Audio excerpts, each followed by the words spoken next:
तर नमस्कार सर्वांना, स्वागत आहे तुमचं आमच्या गावाकडच्या ब्लॉगमध्ये। सकाळी सकाळी सगळ्यात पहिला देवपूजा करून घेते, त्याच्यामुळे फुलं तोडायला गेलेली। मध्ये मध्ये ना फुलांच्या झाडाला पूर्ण गल्लीमध्ये कुठेही फुलंच लागत नव्हती आणि आता ना फुलांच्या झाडाला पुन्हा एकदा बहार आल्यासारखं झालाय आणि सगळ्याच झाडाला खूप जास्त फुलं लागत आहेत। घरी आले, देवपूजा करून घेतली आणि सगळ्यांना चहा नाश्ता करून दिला।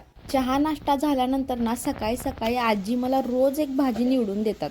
कोणतीही भाजी जर निवडून ठेवलेली असली ना की त्याला फोडणी टाकायला वेळ लागत नाही। निवडून मग त्या करायचा म्हटलं की स्वयंपाक बनवायला पण खूप कंटाळा येतो। आजच्या जेवणाला फ्लावरची भाजी, गवारीची भाजी आणि वांग्याची आमटी बनवलेली। भरपूर दिवस ना कॉमेडीच्या पेजवर रील्स टाकलेच नव्हते। टाइम होता, सगळं होतं, पण काय माहिती का बनवायची झालीच नाहीत रील्स।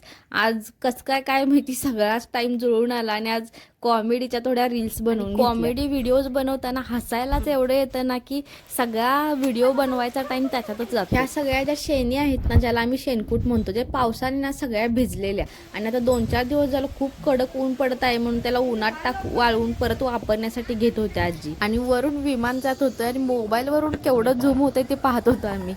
आणि संध्याकाळी ना जेवणाला मिरचीचा ठेचा घालून असं तळून दही धपाटे बनवले। तर या सगळेजण धपाटे खायला। तर चला, आजसाठी एवढंच, भेटूया पुढच्या व्हिडिओमध्ये, तोपर्यंत धन्यवाद।